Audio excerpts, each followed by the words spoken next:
একটা জাতির ধ্বংসের জন্য নৈতিকতা বিবর্জিত নেতৃত্বই যথেষ্ট।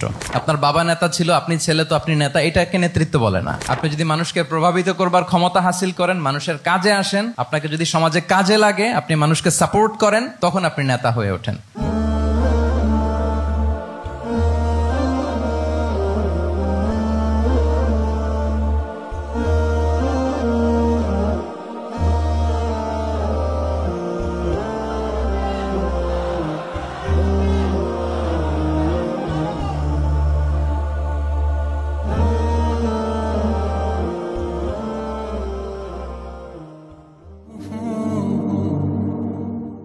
السلام عليكم ورحمة الله وبركاته.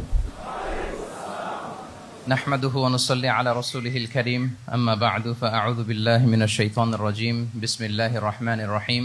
لقد كان لكم في رسول الله أسوة حسنة لمن كان يرجو الله واليوم الآخر وذكر الله كثيرا.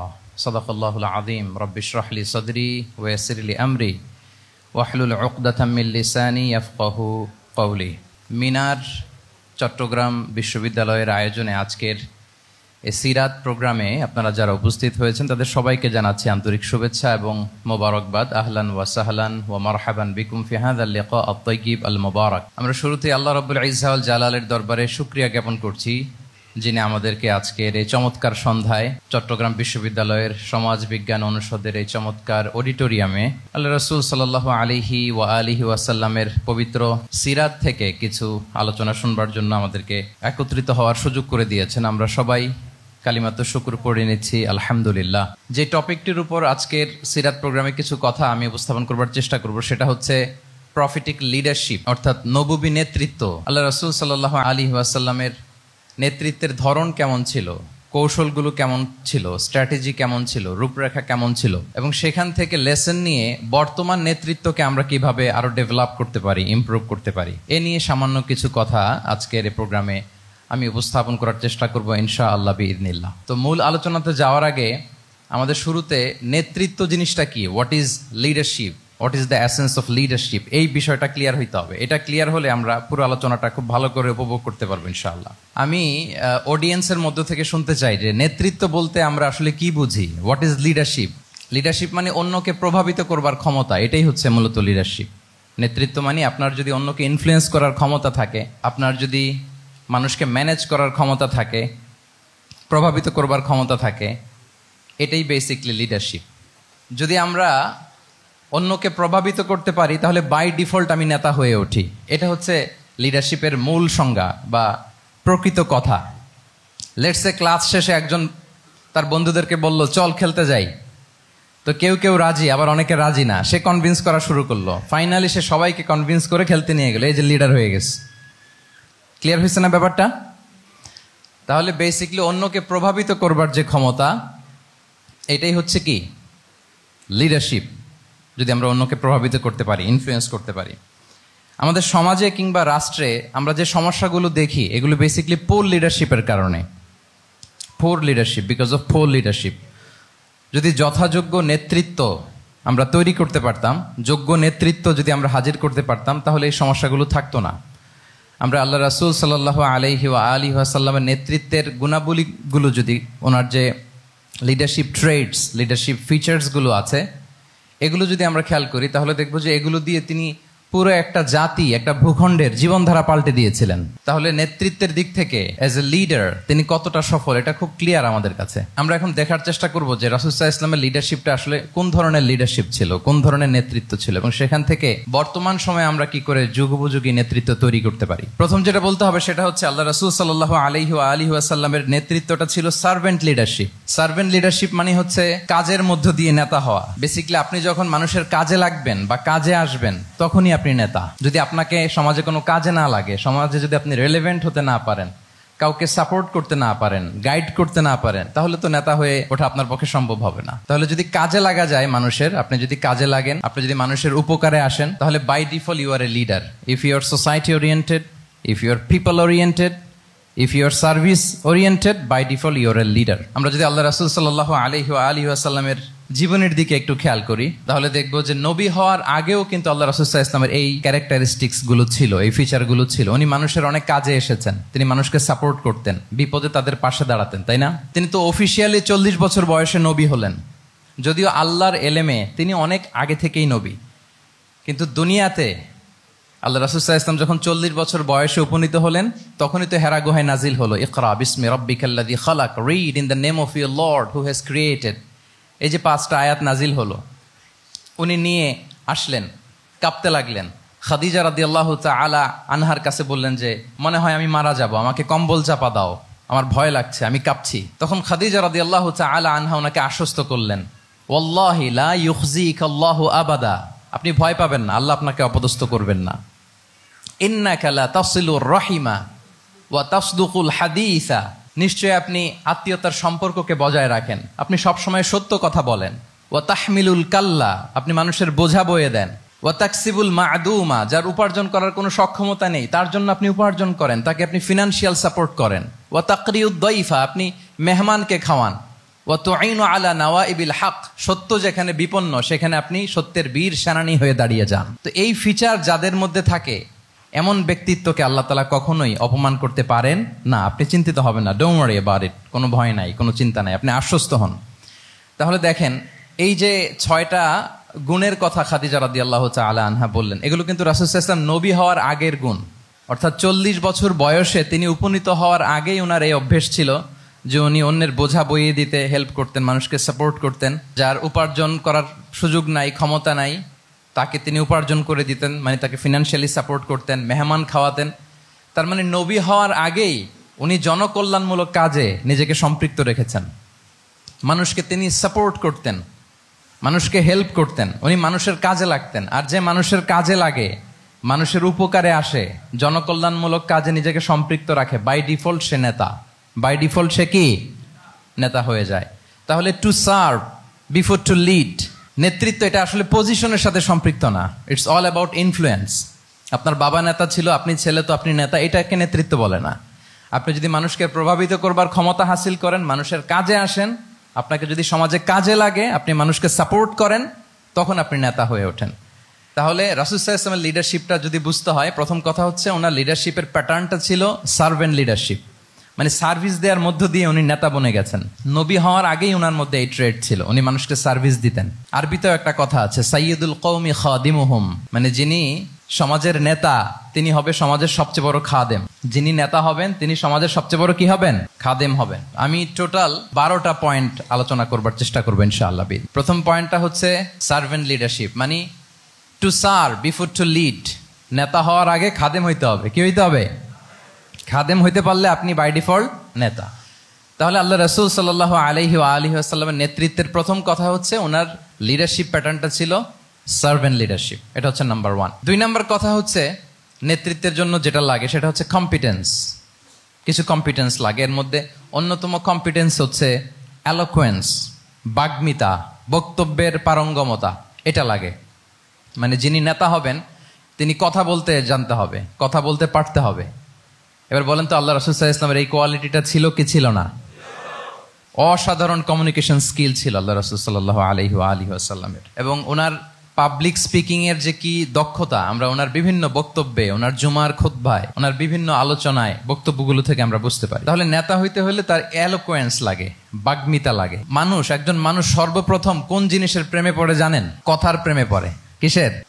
কথার প্রেমে পড়ে। কথার ধরন, কণ্ঠস্বর, তার অ্যাটিটিউড, তার শব্দের জাদু, এটা মানুষের হৃদয়কে জয় করে ফেলে। আল্লাহ রাসূল সাল্লাল্লাহু আলাইহি ওয়া আলিহি ওয়াসাল্লাম তিনি নিজেও বলেছেন, ওয়া ইন্না মিনাল বায়ানি লা সিহরা, কিছু কিছু বক্তব্যের মধ্যে জাদু আছে। তো রাসূল সাল্লাল্লাহু আলাইহি ওয়াসাল্লামের এই এলোকোয়েন্স ছিল, এলোকোয়েন্স। তিনি বলতেন, উতিতু জাওয়ামিউল কালিম, আল্লাহ তাআলা আমাকে সর্বমর্ম বাচন ভঙ্গির অধিকারী করেছেন। মানে উনি যেটা বলতেন এটা ছিল very precise in wording but comprehensive in meaning. এটার যে দোতনা, এটার যে appeal to the heart of the people, to the heart of the listener, এটা অসাধারণ, মানুষের হৃদয়কে জয় করে ফেলতো। আল্লাহু আকবার। তাহলে নেতা হইতে হইলে তার কমিউনিকেশন স্কিল লাগবে। কি বলেন? লাগবে। এখন নেতা আসছে, উনি বক্তব্য করতে পারতেছে না, তাহলে কি নেতা হইতে পারবে? তাহলে পাবলিক স্পিকিং, কমিউনিকেশন স্কিল, এটা ইটস এ মাস্ট, এটা নেতার লাগবে। যেমনটি রাসূলুল্লাহ সাল্লাল্লাহু আলাইহি ওয়া আলিহি ওয়াসাল্লামের ছিল। উনি সর্বমর্ম বাচন ভঙ্গির অধিকারী ছিলেন, বলতেন কম কিন্তু এটার অ্যাপিল ছিল অনেক বেশি, এটার ব্যাখ্যা হয়ে যেত অনেক। রাসূল সাল্লাল্লাহু আলাইহি ওয়াসাল্লামের সবচাইতে বড় ভাষণটি ছিল বিদায় হজের ভাষণ, খুব সম্ভবত। ওই ভাষণের টেক্সটগুলোকে যদি একসাথে করা হয়, আমার মনে হয় 10 মিনিটের বেশি লাগবে না ওই টেক্সটগুলো পড়তে। তার মানে সবচাইতে বড় যে ভাষণ ওনার, ওটা কত ছিল? 10 থেকে 12 মিনিটের ভাষণ ছিল। আমরা তো ঘন্টার পর ঘন্টা বক্তব্য করি, তারপরেও তো আমরা মানুষের মনকে খুশি করতে পারি না। উনি সেই যে 1400 বছর আগে 10 মিনিটের একটা ছোট্ট ভাষণ দিলেন, গোটা বিশ্ব আজও হাবুডুবু খায় ওই ভাষণের ভেতর, ঠিক কিনা বলেন? তাহলে উতিতু জাওয়ামিউল কালিম, আমি সর্বমর্ম বাচনভঙ্গির অধিকারী। সুবহানাল্লাহ, ভেরি প্রিসাইজ এন্ড ক্লিয়ার। কতটা প্রিসাইজ এন্ড ক্লিয়ার ছিল রাসূল সাল্লাল্লাহু আলাইহি ওয়াসাল্লামের বক্তব্য? আম্মা জান আয়েশা রাদিয়াল্লাহু তাআলা আনহা বলেন, লাউ আদ্দাহুল আদ্দু লা আহসাহু, তিনি যখন বক্তব্য করতেন, কেউ যদি চাইতো যে দেখি কয়টা শব্দ বললেন বক্তব্যে, কয়টা বাক্য বললেন, চাইলে মুহূর্তে গুনে ফেলা যেত সেটা। এত প্রিসাইজ এন্ড ক্লিয়ার বক্তব্য ছিল যে তিনি কয়টা বাক্য ব্যবহার করেছেন, কয়টা শব্দ ইউজ করেছেন এই বক্তব্যে, চাইলে যে কেউ গুনে ফেলতে পারত। এবং তিনি খুবই শুদ্ধ আরবিতে কথা বলতেন, আফসাহুল লিসান ছিলেন। বিশুদ্ধ ভাষায় কথা বলতে পারা এটা অনেক জরুরি। রাসূল সাল্লাল্লাহু আলাইহি ওয়াসাল্লাম অত্যন্ত বিশুদ্ধ আরবিতে কথা বলতেন, এবং বিশুদ্ধ আরবি জানাটা বা বিশুদ্ধ ভাষাটা এত জরুরি যে আল্লাহ তাআলা তার প্রিয় হাবিবকে এই বিশুদ্ধ ভাষা শেখানোর জন্য মায়ের বুকের দুধ খাওয়া থেকে বঞ্চিত রেখেছিলেন। আমি আবারও বলছি, বিশুদ্ধ ভাষাটা এত জরুরি যে আল্লাহ তাআলা তার প্রিয় হাবিবকে মায়ের বুকের দুধ থেকে বঞ্চিত রেখেছেন শুধু বিশুদ্ধ ভাষার জন্য। তিনি কিন্তু মায়ের বুকের দুধ খেতে পারেন নাই। হালিমাতু সাদিয়ার সাথে সেই বনু সাদ গোত্রে চলে গিয়েছেন, সেখানে ছিলেন। হালিমাতু সাদিয়া ওনাকে দুধ খাইয়েছেন। এরপরে যখন মরুভূমির চমৎকার পরিবেশে একেবারে বিশুদ্ধ আরবি তিনি শিখেছেন, আবার শিশু মুহাম্মদ সাল্লাল্লাহু আলাইহি ওয়াসাল্লামকে তিনি তার মায়ের কাছে ফিরিয়ে দিয়েছেন। তাহলে চিন্তা করে দেখেন যে বিশুদ্ধ ভাষার জন্য মায়ের বুকের দুধকে স্যাক্রিফাইস করা হয়েছে। আল্লাহু আকবার। তাহলে আম্মা জান আয়েশা রাদিয়াল্লাহু তাআলা আনহা বলতেন, লাউ আদ্দাহুল আদ্দু লা আহসাহু, চাইলে যে কেউ গুনতে পারতো যে তিনি প্রিয় নবীজি কয়টা বাক্য বললেন, কয়টা শব্দ। এত প্রিসাইজ এন্ড ক্লিয়ার ছিল। অন্য বর্ণনায় এসেছে, কানা ইয়াতাকাল্লামু বিকালামিন বাইনাহু ফাসলুন, তিনি এমন ভাবে কথা বলতেন, কথার মাঝখানে মাঝখানে পজ দিতেন। কি দিতেন? পজ দিতেন, মানে একটু থামতেন যাতে করে শ্রোতারা বুঝতে পারে।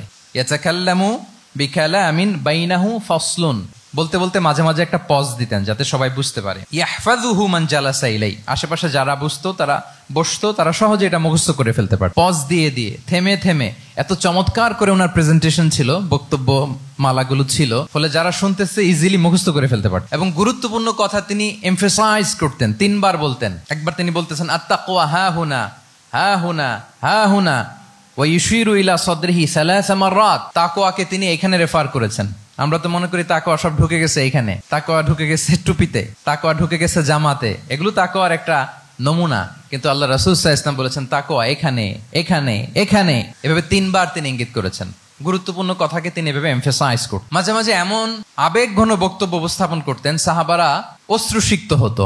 ওয়াজিলাত মিনহাল কুলুব যারাফাত মিনহাল উয়ুন, সাহাবারা বলতেন যে আমরা অশ্রুসিক্ত হতাম, আমাদের হৃদয় বিগলিত হতো। এত চমৎকার মর্মস্পর্শী বক্তব্য তিনি করতেন। এটা প্রেক্ষাপটের আলোকে। আবার যুদ্ধের ময়দানে যখন কমান্ড করতেন, তখন আলা সাউতু ওয়াশতাদ্দা গদাবু, তিনি রেগে যেতেন, উঁচু কণ্ঠে তিনি কথা বলতেন, মনে হচ্ছে একজন সেনাবাহিনীর কমান্ডার তার ব্যাটালিয়নকে কমান্ড করছেন। আল্লাহু আকবার। তাহলে বক্তব্যের যত দিক হতে পারে, স্লো মোশনে তেজস্বী বক্তব্য, খুব জ্বালাময়ী বক্তব্য, আবার মর্মস্পর্শী বক্তব্য, সব ধরনের বক্তব্য তিনি করতেন। সুবহানাল্লাহ। তাহলে এলোকোয়েন্স, 2 নাম্বার হচ্ছে এলোকোয়েন্স। কম্পিটেন্সের খুব গুরুত্বপূর্ণ একটা অংশ হচ্ছে এলোকোয়েন্স, বাগ্মিতা। এটা একজন নেতার থাকা চাই। কি বলেন? একজন নেতার এরকম বক্তব্য দিতে জানতে হবে না? আল্লাহ রাসূল সাল্লাল্লাহু আলাইহি ওয়া আলিহি ওয়াসাল্লাম তিনি ঠিক এইভাবে বক্তব্য করতেন। মাঝে মাঝে তিনি ইমোশনাল ইন্টেলিজেন্স ইউজ করতেন, মানে আবেগ অনুভূতিকে নাড়িয়ে দিয়ে শ্রোতাকে প্রভাবিত করে ফেলা। স্পিরিচুয়াল ইন্টেলিজেন্স বা ইমোশনাল ইন্টেলিজেন্স তিনি বক্তব্যের মধ্যে ব্যবহার করতেন। এমনভাবে তিনি নাসিহাত করতেন, এমনভাবে কথা বলতেন, মানুষের আবেগ অনুভূতিকে তিনি নাড়িয়ে দিতেন। আল্লাহু আকবার। ছোট্ট একটা উদাহরণ এখানে আমি হাজির করি। আপনারা হুনাইনের যুদ্ধের কথা নিশ্চয়ই শুনেছেন। কত হিজরিতে হয়েছিল? 8ম হিজরি। তার মানে মক্কা বিজয়ের ইমিডিয়েট পরেই, কয়েক সপ্তাহ পরেই তো হুনাইনের যুদ্ধ হয়েছিল। তো এই হুনাইনের যুদ্ধে অনেক ওয়ার বুটিজ মুসলমানদের করতলগত হয়েছিল, মানে অনেক গানিমাত, অনেক সম্পদ ওনারা যুদ্ধ শেষে যুদ্ধলব্ধ সম্পদ হিসেবে পেয়েছিলেন। 24,000 উট, প্রায় 40,000 ভেড়া, এত পরিমাণ গানিমত যখন রাসূল সাল্লাল্লাহু আলাইহি ওয়াসাল্লাম পেলেন, তিনি এগুলো বন্টন করতে শুরু করলেন। কিন্তু রাসূল সাল্লাল্লাহু আলাইহি ওয়াসাল্লাম তিনি বন্টন করতে যে আনসারী সাহাবীদেরকে, অর্থাৎ মদিনার যে সাহাবারা, তাদেরকে কিছুই দিলেন না, বরং তিনি মক্কার সাহাবাদেরকে দিলেন, অন্যান্য গোত্রের লোকদেরকে দিলেন, আশেপাশের সবাইকে দিলেন, কিন্তু দিলেন না কাদেরকে? আনসারী সাহাবীদেরকে। ফলে এত বিশাল ওয়ার বুটিজ, এর মধ্যে থেকে কিছুই আনসারীরা পেল না। ওনাদের মধ্যে ক্ষোভের জন্ম নিল। ক্ষোভ থেকে ওনারা সমালোচনা করতে আরম্ভ করলেন আল্লাহ রাসূল সাল্লাল্লাহু আলাইহি ওয়াসাল্লামের, এবং সমালোচনা করতে করতে এটা এমন পর্যায়ে চলে গেল, এক পর্যায়ে তারা বলতে আরম্ভ করলো যে আমরা ওনার জন্য জান দিলাম, জীবন দিলাম, আজকে উনি এত সম্পদ পেয়ে সব নিজ এলাকার লোকদের মাঝে বন্টন করে দিল, এটা কি ঠিক করলো উনি? আল্লাহ তাআলা আল্লাহর নবীকে ক্ষমা করুক। মানে কেমন যেন রাসূল একটা ভুল করে ফেলছেন, রাসূল সাল্লাল্লাহু আলাইহি ওয়াসাল্লাম ওনাদেরকে দিতে বাধ্য ছিলেন, এটা যেহেতু দেন নাই, আল্লাহ তার রাসূলকে ক্ষমা করুক, এরকম একটা কথা তারা বলে ফেললেন। এটা তো অনেক বড় কথা। আল্লাহ রাসূল সাল্লাল্লাহু আলাইহি ওয়া আলিহি ওয়াসাল্লাম যখন এই কথা শুনলেন, তখন তিনি আনসারী সাহাবীদেরকে জড়ো করে একটা গেট টুগেদার করে এমন ইমোশনালি ওনাদেরকে কাবু করলেন, ইমোশনাল ইন্টেলিজেন্স ইউজ করলেন। এখানে তারা এসেছিল ক্ষোভ নিয়ে, অসন্তোষ নিয়ে, পরে সবাই কান্না করে রাসূল সাল্লাল্লাহু আলাইহি ওয়াসাল্লামের কাছে ক্ষমা চেয়ে সেই মজলিস থেকে উঠতে বাধ্য হয়েছে। তিনি সবাইকে ডেকে বললেন, ইয়া মা'আশারাল আনসার আলাম আতিকুম দুল্লালান ফাহাদাকুমুল্লাহ ওয়া আলাতান ফাআগনাকুমুল্লাহ ওয়া আ'দাআন ফাআল্লাফাল্লাহু বাইনা কুলুবিকুম। চমৎকার চমৎকার এক্সপ্রেশন, যে ওহে আনসাররা, আমি কি তোমাদেরকে পথভ্রষ্ট পাইনি, পথহারা পাইনি? আমার ওসিলায় তোমরা হেদায়েতের দেখা পেয়েছো। আমি কি তোমাদেরকে নিঃস্ব পাইনি? আমার ওসিলায় তোমরা সমৃদ্ধ হয়েছে, সম্পদশালী হয়েছে। আমি কি তোমাদেরকে যুদ্ধরত অবস্থায় পাইনি? আউস খাজরাজ তোমরা তো ফাইট করতেছিলে ইচ আদার। আমি যে তোমাদের মধ্যে সম্প্রীতি আর ভালোবাসার মেলবন্ধনে তোমাদেরকে একত্রিত করে দিলাম। আওয়াজাতুম ফি আনফুসিকুম ফি লুআআতিম মিনাদ দুনিয়া। আর দুনিয়ার সামান্য কিছু জিনিসের কারণে তোমরা মনে কষ্ট পাচ্ছ, যেটা দিয়ে আমি কিছু মুসলিমদের হৃদয়কে আকৃষ্ট করছিলাম। তা আল্লাফতু বিহা কওমান লিউসলিমু ওয়া ওয়াকালতুকুম ইলা ইসলামিকুম। আমি কিছু মুসলিমদেরকে এগুলো দিয়ে তাদের হৃদয়টাকে ইসলামের প্রতি আরো অ্যাট্রাক্টেড করতেছিলাম, আর তোমাদেরকে তোমাদের ইসলামের উপরই আমি ছেড়ে দিয়েছি। আমি জানি আমার আনসাররা, তাদের হৃদয়ে যে ইসলাম আছে এটাই তাদের জন্য যথেষ্ট। আমা তারদাউনা আইয়াযহাবান নাসু বিশ-শাতি ওয়াল বাঈর وَتَرْجِعُونَ بِرَسُولِ اللَّهِ فِي رِحَالِكُمْ. Won't you be happy that people go back to their country with sheep and camel, and you go back to your country with Rasulullah? Allahu Akbar. তোমরা কি এতে খুশি হবে না? মানুষ উট আর ভেড়া নিয়ে তাদের এলাকায় ফিরবে, আর তোমরা আল্লাহর রাসূলকে নিয়ে তোমাদের এলাকায় ফিরবে। এরকম একটার পর একটা ইমোশনালি রাসূল সাল্লাল্লাহু আলাইহি ওয়াসাল্লাম যখন আনসার সাহাবীদেরকে কাবু করতে লাগলেন, ওনারা এমনভাবে কান্নার রোল জুড়ে দিল, এমনভাবে অনুতপ্ত হলো, কাঁদতে শুরু করলো। পরে এরা বলতে আরম্ভ করলো, আমি তো 2-1 বাক্য বললাম, লম্বা চূড়া মন মাতানো বক্তব্য, হৃদয় স্পর্শী বক্তব্য। তারা বললো, ইয়া রাসূলুল্লাহ, আমরা শুধু আপনাকে পেয়েই খুশি। রাসূল সাল্লাল্লাহু আলাইহি ওয়াসাল্লাম বলেন, গোটা বিশ্বের মানুষ যদি এই পথ ধরে আর আনসারীরা যদি এই পথ ধরে, আমি এই পথ ছেড়ে দিয়ে আনসারীদের পথে হাঁটবো। আল্লাহ তুমি আনসারদের ক্ষমা করো, তাদের সন্তানদের ক্ষমা করো, তাদের নাতিদেরকে ক্ষমা করো। এভাবে মর্মস্পর্শী বক্তব্য যখন ইমোশনাল ইন্টেলিজেন্স দিয়ে যখন রাসূল সাল্লাল্লাহু আলাইহি ওয়াসাল্লাম বললেন, সব আনসারী সাহাবারা কাঁদতে আরম্ভ করলেন। সবাই ফাবাকাল কওমু হাত্তা আখদালু লুহাহুম, তাদের প্রত্যেকের দাড়ি ভিজে গেল, এমন কান্না জুড়ে দিল। আল্লাহু আকবার। তাহলে এটা ছিল রাসূল সাল্লাল্লাহু আলাইহি ওয়াসাল্লামের বক্তব্যের মাধ্যমে শ্রোতাদের মাঝখানে প্রভাব সৃষ্টি করার ক্ষমতা। চিন্তা করতে পারেন, হৃদয় কেঁপে ওঠে না এই কথা শুনলে? Won't you be happy? People go back to their home with sheep and camel, and you take the messenger of Allah with you. মানুষ ছাগল ভেড়া নিয়ে ফিরতেছে, তোমরা তো আল্লাহর নবীকে নিয়ে ঘরে ফিরতেছো। আল্লাহু আকবার। তাহলে এই কম্পিটেন্সটা লাগে একজন নেতার, তিনি এরকম মর্মস্পর্শী বক্তব্য দিতে জানতে হবে। 3 নাম্বার হচ্ছে কম্পেশন, মানে সফট হার্টেড, দয়াদ্র হৃদয় হতে হবে। আপনি মানুষের দুঃখ যদি আপনাকে কাঁদায়, তবেই আপনি নেতা। আমরা আল্লাহ রাসূল সাল্লাল্লাহু আলাইহি ওয়াসাল্লামের দিকে যদি তাকাই, ওনার তো একটা উপাধি হচ্ছে রাহমাতাল লিল আলামিন। আল্লাহ রাসূল সাল্লাল্লাহু আলাইহি ওয়াসাল্লামের উপাধি কি? ওমা আরসালনাকা ইল্লা রাহমাতাল লিল আলামিন। We have not sent you but as mercy for all the worlds. নবী হে, আপনাকে সবার জন্য আমি মার্সি করে পাঠিয়েছি, রাহমা করে পাঠিয়েছি। আপনি সবার জন্য রহমত, মানুষের জন্য, ম্যানকাইন্ড, জিনকাইন্ড, অ্যানিমালস, সবার জন্য আপনি রাহমা। রাসূল সাল্লাল্লাহু আলাইহি ওয়াসাল্লাম কতটা দয়াদ্র ছিল। আল্লাহ তাআলা অন্য আয়াতে বলছেন, ফাবিমা রাহমাতিম মিনাল্লাহি লিনতা লাহুম ওয়ালাউ কুনতা ফাযযান গালিযাল কলবি লানফাদ্দু মিন হাওলিক। নবী হে, লিনতা লাহুম, সবার জন্য আপনি সফট হার্টেড হয়েছেন আল্লাহর অনুগ্রহে। যদি আপনি সফট হার্টেড না হয়ে আপনি যদি কঠোর হৃদয়ের অধিকারী হতেন, তাহলে এখন লোকেরা যেমনি আপনাকে ঘিরে রাখে, আপনার চারিপাশে সবাই ঘিরে রাখতো না। আল্লাহু আকবার। সাহাবারা সব সময় রাসূল সাল্লাল্লাহু আলাইহি ওয়াসাল্লামের সঙ্গ পেতে চাইতো, অ্যাকম্পানি চাইতো, ঘিরে রাখ। এমনকি অনেক সাহাবী ঘরে ভালো না লাগলে রাসূল সাল্লাল্লাহু আলাইহি ওয়াসাল্লামের কাছে চলে আসতো। এমনকি অনেক সাহাবী বলতেন যে আমার পেটে ক্ষুধা লাগলেই আমি রাসূলের কাছে যেতাম, কারণ রাসূলের চেহারা দেখলে আমার পেটের ক্ষুধা উধাও হয়ে যেত।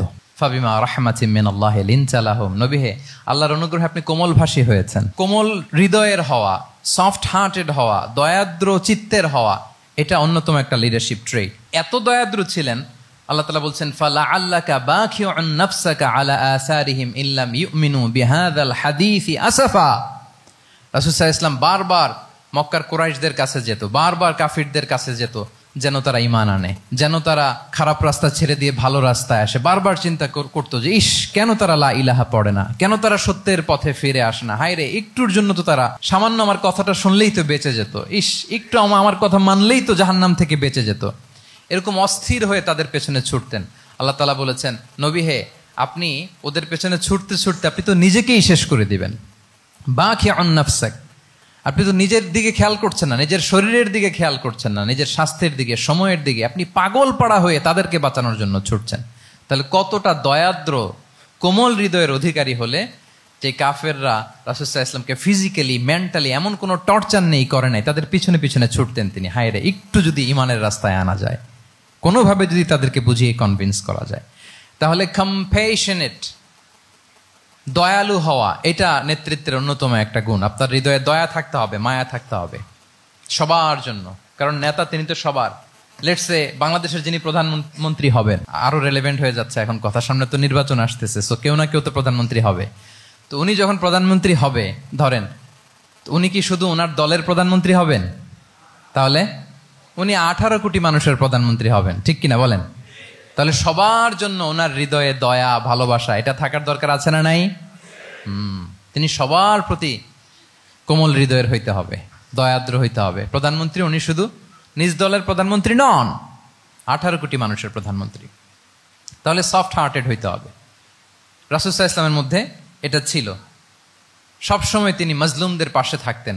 আপনারা হিলফুল ফুজুলের কথা জানেন।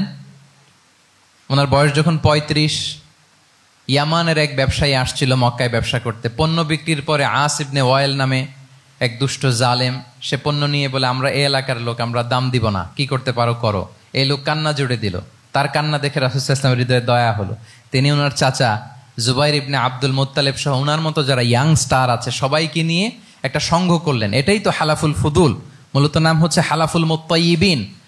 জাহিলি যুগে ওনাদের প্রথা ছিল, কোনো একটা ভালো কাজে কেউ যখন এক হতো, রং ভর্তি বালতির ভেতরে হাত ঢুকিয়ে তারা পাথরের মধ্যে ওই হাতের ছাপ দিত, সবাই ওইখানে ছাপ দিত।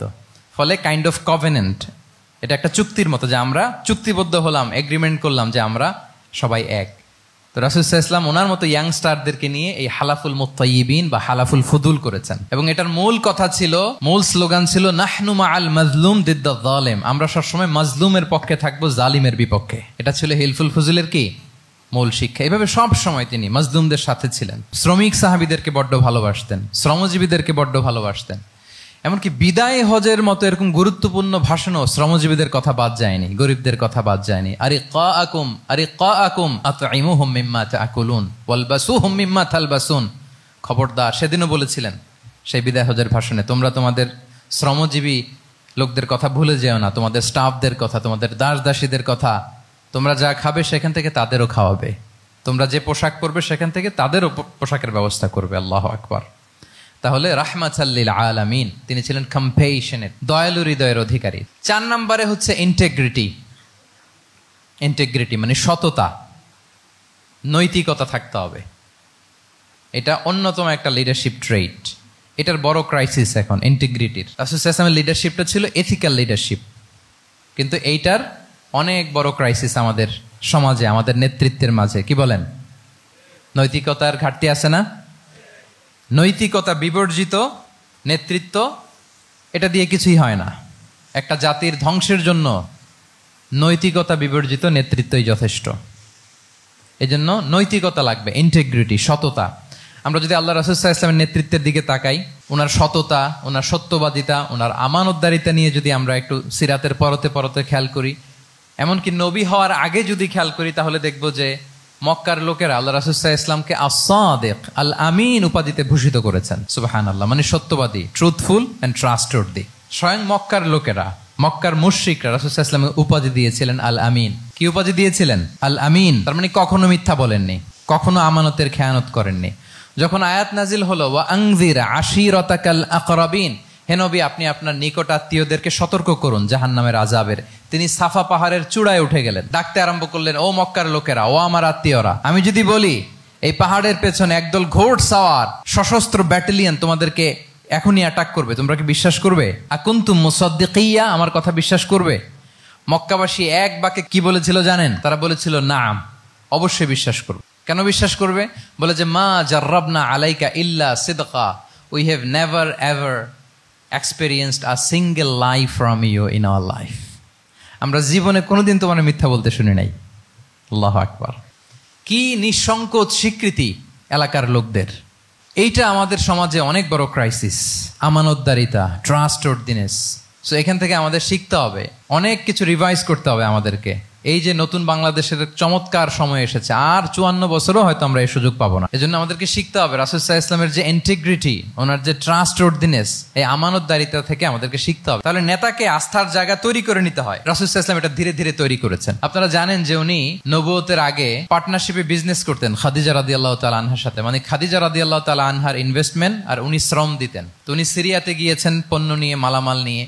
ওনার ব্যবসা বাণিজ্যের ধরন কেমন এটা দেখবার জন্য খাদিজা রাদিয়াল্লাহু তাআলা আনহা ওনার এক বান্ধবীকে পাঠিয়েছিলেন ওই ক্যারাভ্যানে, ওই কাফেলায়। নাম ছিল মাইসারা। তো মাইসারাকে বলেছে, মাইসারা তুমি দেখবা যে টাকা পয়সা আবার উল্টাপাল্টা করে কিনা, ঠিকঠাক মতো ব্যবসা করে কিনা, আমার huge investment, on behalf of me তুমি এই ক্যারাভ্যানে থাকবে আর দেখবে যে মোহাম্মদ ঠিকঠাক বিজনেসটা করে কিনা। আল্লাহু আকবার। মাইসারা এই সফর শেষে এসে খাদিজা রাদিয়াল্লাহু তাআলা আনহার কাছে এমন পজিটিভ রিভিউ দিয়েছে, এই রিভিউ শুনেই খাদিজা রাদিয়াল্লাহু তাআলা আনহা বিষ্ণু ইসা ইসলামকে বিয়ে করার জন্য রাজি হয়ে গেছেন। আলহামদুলিল্লাহ। মাইসারা এসে রিভিউ দিতে লাগলো যে মোহাম্মদ সে সবার চেয়ে আলাদা সাল্লাল্লাহু আলাইহি ওয়াসাল্লাম। তার ওঠা বসা, তার চলন বলন, তার কথন, তার ডিলিংস, তার লেনদেন সব আলাদা, অসাধারণ তিনি। মাইসারার রিভিউ শুনে আল্লাহু আকবার, খাদিজা রাদিয়াল্লাহু তাআলা আনহা তিনি অবাক হয়ে গেলেন এবং তিনি বিয়ের প্রস্তাব পাঠালেন। রাসূল সাল্লাল্লাহু আলাইহি ওয়াসাল্লামের এই আমানতদারিতায় মুগ্ধ হয়ে কি করলেন?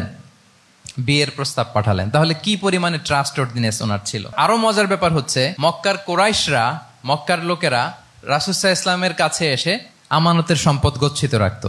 আবু জাহেলের কাছে রাখতো না, উতবা, শাইবা, ওয়ালিদ ইবনে মুগিরা কারো কাছে রাখতো না। খেয়াল করে দেখেন, দল করে আবু জাহেলের, দল করে কার? কিন্তু আমানত রাখে কার বাসায়? কি অবাক করা কাণ্ড না? কর্মী হচ্ছে আবু জাহেলের, কিন্তু আমানতের সম্পদ রাখে কার কাছে? মুহাম্মদ সাল্লাল্লাহু আলাইহি ওয়াসাল্লামের বাসায়। রাসূল সাল্লাল্লাহু আলাইহি ওয়াসাল্লাম যেদিন হিজরত করবেন, উনি সাইয়েদনা আলী রাদিয়াল্লাহু তাআলা আনহুকে অ্যাসাইন করে গিয়েছেন যে আলী তুমি থাকো, তুমি কয়েকদিন পরে মদিনায় হিজরতে যাবা, আমার কাছে যত আমানতের সম্পদ আছে এগুলো তুমি আগে বিলি করে তারপরে যাবে। রাসূল সাল্লাল্লাহু আলাইহি ওয়া সাল্লাম আবু বকর রাদিয়াল্লাহু তাআলা আনহুকে নিয়ে চলে গেলেন। আলী রাদিয়াল্লাহু তাআলা আনহুর টানা 3 দিন লেগেছে যে ডেপোজিট গুলো রাসূল সাল্লাল্লাহু আলাইহি ওয়াসাল্লামের কাছে ছিল, আমানতের যে জিনিসগুলো ছিল এগুলো বন্টন করতে সাইয়েদনা আলী রাদিয়াল্লাহু তাআলা আনহু 3 দিন সময় নিয়েছেন। 3 দিন। এত পরিমাণ আমানতের সম্পদ রাসূল সাল্লাল্লাহু আলাইহি ওয়াসাল্লামের কাছে ছিল। আল্লাহু আকবার। তাহলে এই আমানতদারিতা, সততা, অনেস্টি, ট্রাস্টওয়ার্দিনেস এটা অনেক জরুরি নেতৃত্বের জন্য। নেতা হতে চাইলে তাকে আমানতদার হইতে হবে। যদি একজন ট্রু লিডার কেউ হতে চায়, তার মধ্যে আমানতদারিতা চাই। কি চাই? আমানতদার। তাহলে ইন্টিগ্রিটি। 5 নম্বরে হচ্ছে গুড ইন্টারাকশন উইথ ফলোয়ার্স। নেতার তার ফলোয়ারের সাথে কি লাগবে? ভালো ইন্টারাকশন লাগবে, সুন্দর একটা সম্পর্ক লাগবে, ভালো বোঝাপড়া চাই। একজন ভালো নেতৃত্বের বৈশিষ্ট্য হচ্ছে নেতা তার ফলোয়ারের সাথে কি করবে? ইন্টারেক্ট করবে। এখানেই বস আর লিডারের মধ্যে পার্থক্য। বস কি করে? অর্ডার করে শুধু। বসের কাজ হচ্ছে এই ডুজ এন্ড ডোন্টস বলে দেয়, এইটা করা যাবে ওইটা করা যাবে, মানে অর্ডার করে, ডিরেক্ট করে। কিন্তু লিডার কি করে? গাইড করে, মেন্টরিং করে, ইন্সপায়ার করে, মোটিভেট করে। So here is the difference between leader and boss.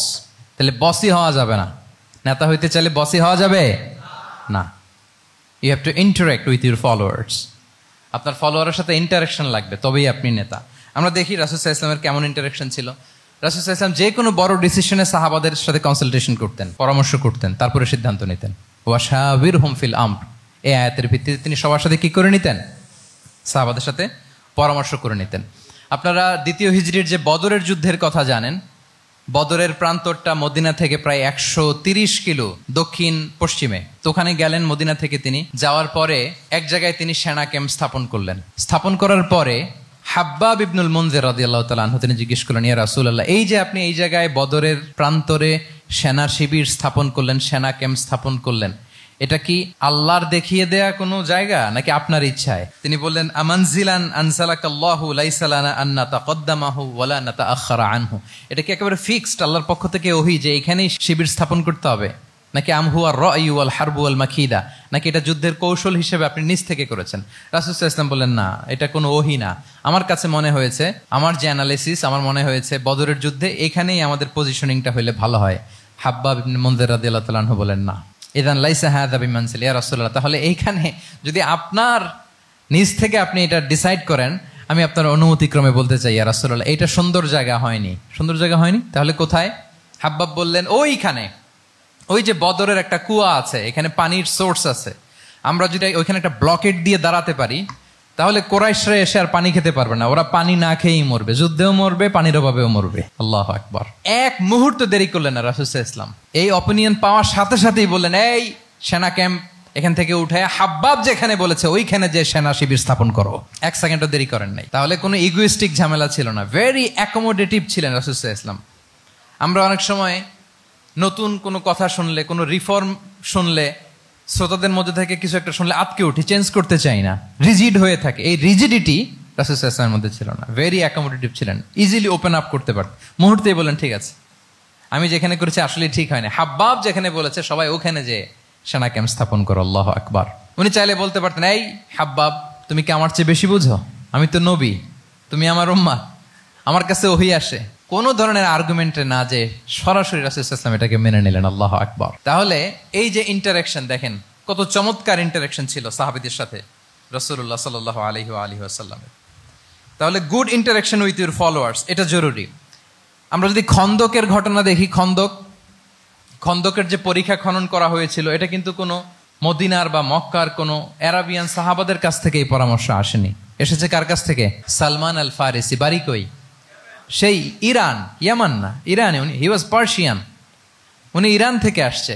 তাহলে ইজিলি তিনি সাহাবীদের কাছ থেকে চমৎকার অপিনিয়ন আসলে সেটাকে পিক করতেন এবং তাদের সাথে চমৎকার ইন্টারাকশন ছিল। সাহাবীদের সাথে, ফলোয়ারদের সাথে ওনার কতটা গভীর ইন্টারাকশন ছিল, ছোট্ট একটা হাদিস বলে, হাদিসটা সহিহ, মুসনাদে আহমদ ইবনে হাম্বালে এসছে। আমি এই পয়েন্টটা শেষ করছি। রাসূল সাল্লাল্লাহু আলাইহি ওয়াসাল্লামের যুগে এক সাহাবী ছিল, তার নাম ছিল জাহির ইবনে হারাম আল আশজাঈ। জাহির, সাহাবীর নাম কি? সবাই বলুন, কি নাম? জাহির রাদিয়াল্লাহু তাআলা। উনি মদিনায় থাকতেন না, উনি মরুপল্লীতে থাকতেন, মানে বেদুইন ছিলেন আর। মদিনা তো শহর, সিটি, উনি সিটিতে থাকতেন না, উনি থাকতেন মরুপল্লীতে।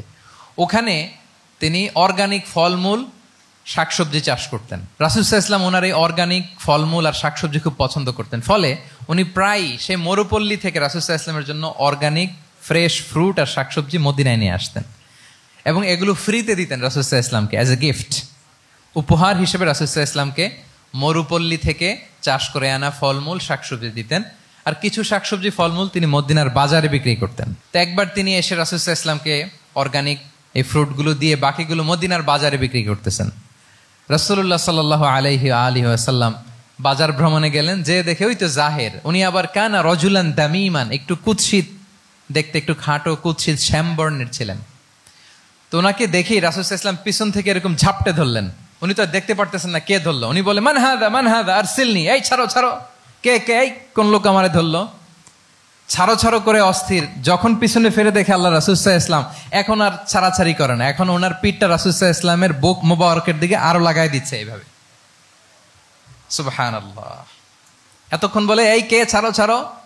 যখন দেখে রাসূল সাল্লাল্লাহু আলাইহি ওয়াসাল্লাম এখন আর তাড়াহুড়ো করতেছে না, এখন ওনার পিঠটা রাসূল সাল্লাল্লাহু আলাইহি ওয়াসাল্লামের বুক মোবারকের সাথে আরো ঠেলে দিচ্ছে। রাসূল সাল্লাল্লাহু আলাইহি ওয়াসাল্লাম এবার মজার ছড়ে বললেন, মাইয়াশতারি হাযাল আব, ফান করে বলতেছেন, এই একটা দাস আছে আমার কাছে, এই লোকটারে কে কিনবে, আমি বেচবো। জাহির রাদিয়াল্লাহু তাআলা আনহু বলেন, ইয়া রাসূলুল্লাহ, ইদান ওয়াল্লাহি তাজিদুনি কাসিদান, আমি কালো মানুষ, আমি সস্তা মানুষ, আমারে বেচলে বেশি দাম পাবেন না আপনি। আমি তো সস্তা মানুষ ইয়া রাসূলুল্লাহ। রাসূল সাল্লাল্লাহু আলাইহি ওয়াসাল্লাম বললেন, আনতা লাস্তা ইনদাল্লাহি কাসিদ ইয়া জাহির। হে জাহির, তুমি আল্লাহর কাছে সস্তা নও। আনতা ইনদাল্লাহি গালি, তুমি আল্লাহর কাছে বড্ড দামি। তোমার স্কিন ব্রাইট কালার না, তুমি কুৎসিত। তুমি দুনিয়াতে সস্তা হতে পারো, কিন্তু আমার আল্লাহর দরবারে তুমি কভু সস্তা নও। আনতা ইনদাল্লাহি গালি, আল্লাহর কাছে তুমি বড্ড দামি। দেখেন ইন্টারেকশন কোন মাত্রায় গেলে পিছন থেকে যে এরকম হাক করা যায়, ঝাপটে ধরা যায় এক সাহাবীকে। সুবহানাল্লাহি বিহামদি। এরকম গুড ইন্টারেকশন ছিল। অনেক অনেক ভুরি ভুরি সিরাতের পরতে পরতে আপনারা পাবেন যে রাসূল সাল্লাল্লাহু আলাইহি ওয়াসাল্লামের সাথে সাহাবাদের ইন্টারেকশন কত চমৎকার ছিল। 6 নম্বরে হচ্ছে কারেজ, সাহসিকতা। নেতা হইতে হইলে সাহস লাগবে না? নেতারে বাঁচানোর জন্য কর্মীরা দৌড়াইতেছে সামনে, নেতা যদি ছোটে পেছনে, তাহলে হবে? তাহলে তো তাকে নেতা বলা যায় না। কি বলেন? নেতার তো হি শুড বি কারেজাস, তার সাহসী হইতে হবে, দুর্দান্ত সাহস থাকতে হবে তার। রাসূল সাল্লাল্লাহু আলাইহি ওয়াসাল্লামের এরকম দুর্দান্ত সাহস ছিল, অত্যন্ত সাহসিকতার অধিকারী তিনি ছিলেন। এবং এই লিডারশিপ ট্রেটটা খুবই জরুরি, এটাকে বলে mother skill. Courage is a mother skill, এটাই সব। এই হিম্মত লাগবে। আর রাজুলু যু হিম্মা ইউহিল উম্মাহ, যার হিম্মত আছে সেই জাতিকে জাগাতে পারে, ঠিক কিনা? এই যে আমাদের কাছে তো উদাহরণ একেবারে হাতের কাছেই, এই যে 5 আগস্টে, এই যে জুলাই আপরাইজিং, যদি কারেজ না থাকতো আমাদের তরুণদের, আমাদের জেনজিদের, তাহলে এই পরিবর্তন কি আমরা দেখতে পেতাম? না। আমি গল্প শুনছিলাম যে এই চট্টগ্রাম বিশ্ববিদ্যালয় থেকে 2 জন শহীদ হয়েছে। আল্লাহ তাদের কবরগুলোকে তুমি জান্নাতে টুকরা বানিয়ে দাও। এই যে আমাদের তরুণরা তাজা রক্ত দিয়ে একটা চেঞ্জ এনেছে, পরিবর্তন, এটা তো কারেজ, তাদের সাহসিকতার বহিঃপ্রকাশ, ঠিক কিনা? এটা লাগবে। কেউ যদি লিড দিতে চায়, লিডার হতে চায়, তার এটা লাগবে, মাস্ট। রাসূল সাল্লাল্লাহু আলাইহি ওয়াসাল্লাম অত্যন্ত সাহসী ছিলেন। 2-1টা উদাহরণ আমরা সিরাত থেকে দেখি। একবার মদিনাতে রাত্রিবেলা বিকট একটা আওয়াজ হলো, বিকট এত আওয়াজ, সবাই ঘুম থেকে জেগে গেল। ঘুম থেকে জেগে সবাই হতভম্ব, কিরে এত আওয়াজ তো মদিনাতে কখনো শুনি না, ঘটনা কি? কেউ ঘোড়া নিয়ে, কেউ উট নিয়ে, কেউ খচ্চর নিয়ে, কেউ এমনি খালি পায়ে ছুটতে আরম্ভ করলো আওয়াজের দিকে, দেখি যাই কোথায় কি হলো। সবাই ছুটতে ছুটতে মাঝপথে যেয়ে দেখে রাসূল সাল্লাল্লাহু আলাইহি ওয়াসাল্লাম আওয়াজ কোথায় হয়েছে, কোত্থেকে হয়েছে দেখে ফিরে আসতেছে, আর বলতেছে লান তুরাউ, ডোন্ট ওয়ারি, আরে ভয় নাই, ভয় নাই, দেখে আসছি আমি, আল্লাহু আকবার, ভয় নাই, আমি দেখে আসছি, এভরিথিং ইজ ফাইন দেয়ার, সব ঠিক আছে, যাও ফিরো মদিনায় ফিরো। সবাই ভয় পেয়ে ঘোড়া টোরা ওট হাঁকিয়ে ছুটতে আরম্ভ করছে। অনেক দূর যাওয়ার পরে দেখে রাসূল সাল্লাল্লাহু আলাইহি ওয়াসাল্লাম আবু তালহা রাদিয়াল্লাহু তাআলা আনহুর একটা খুবই ক্ষিপ্ত ঘোড়া নিয়ে উনি দেখে ভিজিট করে ফিরে আসতেছেন। সুবহানাল্লাহ। তাহলে বিপদ ঘটলে নেতা থাকতে হবে কই, সামনে না পেছনে? আমাদের নেতারা থাকে কই? নাকি পেছনেও খুঁজে পাওয়া যায় না? It's a big crisis. নেতা থাকবে কোথায়? Front liner. Leader should be front liner. উনি তো লিড দিবে, নেতৃত্ব দিবে। এখন ওনারা যদি খুঁজে পাওয়া না যায়, তাহলে থাকবে কিছু না। এই যে শিখতে হবে আমাদের, যেমনটা রাসূল সাল্লাল্লাহু আলাইহি ওয়াসাল্লাম করলেন। বিকট আওয়াজ, উনি আগে চলে গেছে, কাউকে না বলে দেখে টেকে চলে আসতেছে। আল্লাহু আকবার। হুনাইনের যুদ্ধে এক পর্যায়ে মুসলমানরা পর্যদুস্ত হয়ে যাচ্ছিল, আপনারা অনেকে জানেন। To make the long story short, পুরো ঘটনাটা আমি আনবো না। সাহাবারা দিক বিদিক ছুটতে আরম্ভ করলো। পাহাড়ের উপর থেকে এমন প্রবল বেগে তীর ছোড়া হচ্ছিল, সাহাবারা টিকতে পারছিলেন না, কেউ এদিকে কেউ ওদিকে। রাসূল সাল্লাল্লাহু আলাইহি ওয়াসাল্লাম এই তীর তলোয়ারকে উপেক্ষা করে সামনে যেয়ে দাঁড়ালেন ঢালের মতো, আর বললেন আনা নবিয়্যু লা কাযিব আনা ইবনু আব্দুল মুত্তালিব। এই সাহাবারা, আনা নবিয়্যু লা কাযিব, আমি সত্য নবী, আমার দিকে ফেরো, I'm the grandson of Abdul Muttalib, আমি দাঁড়িয়ে আছি, ফেরো। রাসূল সাল্লাল্লাহু আলাইহি ওয়াসাল্লামের যখন এই সাহসী স্টেটমেন্ট তারা পেলেন, আবার আল্লাহু আকবার ধ্বনি নিয়ে সাহাবারা সামনের দিকে এগিয়ে গেছেন। এই যে আগালেন, আর পিছু ফিরলেন না, হুনাইন জয় করেই ছাড়লেন। আল্লাহু আকবার। তাহলে ইতিহাসের পরতে পরতে, সিরাতের পরতে পরতে আমরা দেখবো যে রাসূল সাল্লাল্লাহু আলাইহি ওয়াসাল্লাম হি ওয়াজ এ হাইলি কারেজাস, অনেক সাহসী একজন ব্যক্তিত্ব ছিলেন, অত্যন্ত সাহসী পুরুষ ছিলেন। তাহলে নেতা হইতে হইলে তার কি লাগবে? সাহসিকতা লাগবে, তার তো লিড দিতে হবে ফ্রন্ট লাইন থেকে। এবং কাপুরুষতা, ভীরুতা, এটা থেকে রাসূল সাল্লাল্লাহু আলাইহি ওয়াসাল্লাম পানাহ চেয়েছেন। আল্লাহুম্মা ইন্নী আউযু বিকা মিনাল হাম্মি ওয়াল হাসান ওয়া আউযু বিকা মিনাল আজজি ওয়াল কাসাল ওয়া আউযু বিকা মিনাল জুবনি ওয়াল বুখল। জুবন মানে কি? ভীরুতা, কাপুরুষতা। হে আল্লাহ, আমি ভীরুতা থেকে, কাপুরুষতা থেকে পানাহ চাই। আমরা যেন কাপুরুষ না হই, আমরা যেন ভীরু না হই, আমরা যেন সত্যের বীর সেনানী হয়ে আবু সাঈদের মতো এরকম 2 হাত প্রসারিত করে দাঁড়াতে পারি, ঠিক কিনা? এই যে কারেজাস আবু সাঈদ, হ্যাঁ, is the icon of courage of Bangladesh. কি বলেন? এই যে বুক টান টান করে যে হাত 2টা প্রসারিত করে দাঁড়ালো, আল্লাহু আকবার। গোটা বিশ্ব এখন তাকে আইকনিক ফিগার হিসেবে মেনে নিস, কি বলেন? গোটা বিশ্ব তাকে চিনছে, তার জন্য দোয়া করছে। তাহলে courage it's an essential leadership trade, এটা লাগবে প্রিয় ভাইয়েরা। আল্লাহ তাআলা এই কারেজ, এই সৎ সাহস দিয়ে আমাদেরকে ধন্য করুক। 7 নম্বরে হচ্ছে কনফ্লিক্ট রিজলভিং এবিলিটি, বিরোধ নিষ্পত্তি করার মতো যোগ্যতা থাকতে হবে নেতার। অর্থাৎ নেতা হইতে হবে এমন যে বিরোধকে নিষ্পত্তি করে দিতে পারে, মিটমাট করে দিতে পারে, ঝগড়া লাগলে মিটায়ে দিতে পারে। এটা গুরুত্বপূর্ণ কোয়ালিটি না নেতার জন্য, কি বলেন?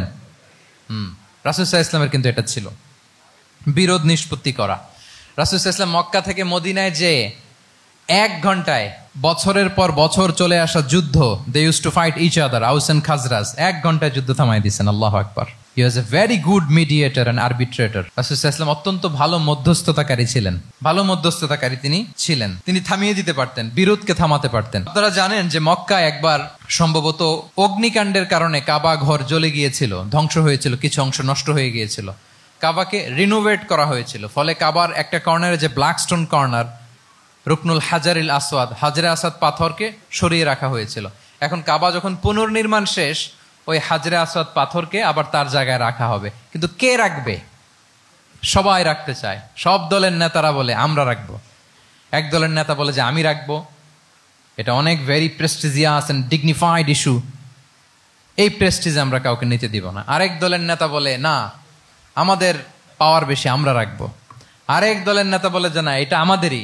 আরেকজন বলে রক্তের গঙ্গা বইয়ে দিব মক্কায়, কিন্তু এই সম্মান হাতছাড়া হতে দেব না। এখন জাতীয় 4 নেতা গেছে 4 দিকে, সমাধান তো নাই। পাথর কয়টা? পাথর তো মাত্র একটা। ইন দ্য মিন টাইম রাসূল সাল্লাল্লাহু আলাইহি ওয়াসাল্লাম আসলেন। রাসূল সাল্লাল্লাহু আলাইহি ওয়াসাল্লামকে দেখেই সবাই হ্যাপি, সবাই বলে যা আমিনুন রদিনা বি, এই তো আলামিন আসছে, ওই ফয়সালা করবে। আল্লাহ রাসূল সাল্লাল্লাহু আলাইহি ওয়াসাল্লাম বললেন কি হয়েছে? এই ঘটনা। জাতীয় 4 নেতা বলে এই পাথর নিয়ে তারা নিজেরা রাখবে, কাউকে দিবেন। রাসূল সাল্লাল্লাহু আলাইহি ওয়াসাল্লাম বললেন ঠিক আছে, একটা চাদর নিয়ে আসো। চাদর নিয়ে আসা হলো। এবার জাতীয় 4 নেতা চাদরের 4 কর্নার ধরে দাঁড়ালো। রাসূল সাল্লাল্লাহু আলাইহি ওয়াসাল্লাম নিজ হাতে হাজরে আসওয়াদ তুলে চাদরের মাঝখানে রাখলেন। এবার 4 নেতাকে বললেন আসো তোমরা আমার সাথে। তারা আগাতে লাগলো। কাবা ঘরের সামনে যখন আসলো, রাসূল সাল্লাল্লাহু আলাইহি ওয়াসাল্লাম নিজ হাতে, ওনার বরকতময় হাতে আবার হাজরে আসওয়াদ ধরে ঠিক জায়গা মতো রেখে দিলেন। এতক্ষণ কিন্তু 4 নেতা কি বলছে? কাউরে ধরতে দিব না, কাউকে। কিন্তু এখন চাদরের কোনা ধরেই happy. This is called conflict resolving ability. একজন নেতার এরকম কনফ্লিক্ট, সমাজে যখন এই ধরনের বিরোধ তৈরি হয়, ঝামেলা তৈরি হয়, মারামারির মতো পরিস্থিতি তৈরি হয়, সংঘাতের মতো একটা সিচুয়েশন হয়, নেতা এটাকে রিজলভ করার ক্যাপাসিটি, এবিলিটি তার থাকতে হবে। আল্লাহ রাসূল সাল্লাল্লাহু আলাইহি ওয়াসাল্লামকে আল্লাহ তাআলা এটা দিয়েছিলেন। আল্লাহু আকবার। শুধু বড় বড় জিনিস না, ছোট ছোট জিনিসও করতে হয়। লেটস সে নিজ দলের নেতা কর্মীদের মধ্যে মারামারি, নিজ দেশের ভেতরে মারামারি, দেশের সাথে প্রতিবেশী দেশের বিরোধ, রিজিওনাল সুপার পাওয়ার হলে আশেপাশের অনেকগুলো দেশের মধ্যে বিরোধ, আপনাকে নেতা হয়ে এগুলো মিটমাট করে দিতে হবে। সুপার পাওয়ার যদি হয়ে যান, গোটা বিশ্বের যেখানে ঝামেলা লাগে, দেখেন না বড় বড় মোড়লরা কি করে? ওই কাতারে বসে বসে ওই আফগানিস্তান, তারপর ওই ইসরায়েল, কাতার মিলাই দিচ্ছে, দেখেন না এগুলো নিউজে আপনারা? This is called conflict resolving ability. কনফ্লিক্টকে রিজলভ করতে জানতে হয়। রাসূল সাল্লাল্লাহু আলাইহি ওয়াসাল্লাম এরকম রাষ্ট্রীয় পর্যায়ে, বড় বড় সামাজিক পর্যায়ে, এমনকি ফ্যামিলি অ্যাফেয়ার্স এর মধ্যে যত বিরোধ লাগতো রাসূল সাল্লাল্লাহু আলাইহি ওয়াসাল্লাম মিলাই দিতেন। আল্লাহু আকবার। ফ্যামিলি কাউন্সিলিং, এজন্য প্রত্যেক ইমাম খতিবদের এই কাউন্সিলিং এর উপর ট্রেনিং নেওয়া দরকার। আমাদের পরিবারগুলো ভেঙে যাচ্ছে, পরিবারগুলো কি হচ্ছে? ভেঙে যাচ্ছে। আমি পশ্চিমা দেশে আমাদের অনেক স্কলারদের দেখেছি, যারা ইমাম এবং খতিব, তাদের আলাদা করে উইকলি 7 ঘন্টা, 8 ঘন্টা, 10 ঘন্টা এরকম রাখতে হয় ফ্যামিলি কাউন্সিলিং এর জন্য। যাদের মধ্যে বিরোধ, হাজব্যান্ড ওয়াইফের ঝামেলা চলতেছে, উনি কাউন্সিলিং করে। এটা খুব জরুরি। আল্লাহ রাসূল সাল্লাল্লাহু আলাইহি ওয়াসাল্লাম এটা করতেন, সাহাবাদের মধ্যে করতেন, ইভেন নিজের স্ত্রীদের মধ্যেও করতেন। সহিহ বুখারীতে এসেছে, ওনার স্ত্রীদের মধ্যে 2টা গ্রুপ ছিল। পজিটিভলি নেন, 2টা গ্রুপ, আবার এটা ওই গ্রুপ মনে করেন না। অর্থাৎ মানবিক কারণে সামান্য যে জেলাসি থাকে এক স্ত্রীর সাথে আরেক স্ত্রীর, এটা তো খুব স্বাভাবিক। ওই ওনাদের মধ্যে একসাথে তো এট এ টাইমে খুব সম্ভবত 9 জন স্ত্রী বেঁচে ছিলেন। হাফসা রাদিয়াল্লাহু তাআলা আনহাকে কেন্দ্র করে একটা গ্রুপ, আয়েশা রাদিয়াল্লাহু তাআলা আনহাকে কেন্দ্র করে একটা গ্রুপ। তাদের মধ্যে অনেক কথাবার্তা, কিছু মানবিক কারণে যেগুলো হয়, এটা কিন্তু ছিল। রাসূল সাল্লাল্লাহু আলাইহি ওয়াসাল্লাম প্রায় ওনাদেরকে নিয়ে বসে এগুলো রিজলভ করে দিতেন। ওনার নিজের কন্যা ফাতেমা রাদিয়াল্লাহু তাআলা আনহার সাথে আলী রাদিয়াল্লাহু তাআলা আনহার যদি মনোমালিন্যের ঘটনা ঘটতো, এগুলো উনি রিজলভ করে দিতেন। এবং খুব কাছাকাছি ছিল কিন্তু ঘর। যারা মদিনায় মাআরিদুস সিরান নাবাবিয়া ওগুলোতে গিয়েছেন, দেখবেন যে রাসূল সাল্লাল্লাহু আলাইহি ওয়াসাল্লামের ঘরের পাশে অন্যান্য স্ত্রীদের ঘরগুলো একটার পর একটা, পাশেই ফাতেমা রাদিয়াল্লাহু তাআলা আনহার ঘর। একবার তিনি দুপুরবেলা ফাতেমা রাদিয়াল্লাহু তাআলা আনহার ঘরে গেলেন, যে দেখেন যে ঘরে আলী রাদিয়াল্লাহু তাআলা আনহু নেই। তো জিজ্ঞেস করলেন যে আইনা ইবনু আম্মি, কোথায় আলী কোথায়? তো বললেন যে কানা বাইনি ওয়া বাইনাহু শাই, আমাদের মধ্যে একটু ঝগড়াঝাটি হয়েছে আর কি, মনোমালিন্য হয়েছে। ফাগাদাবানি, উনি একটু রেগে গেছেন আমার উপর।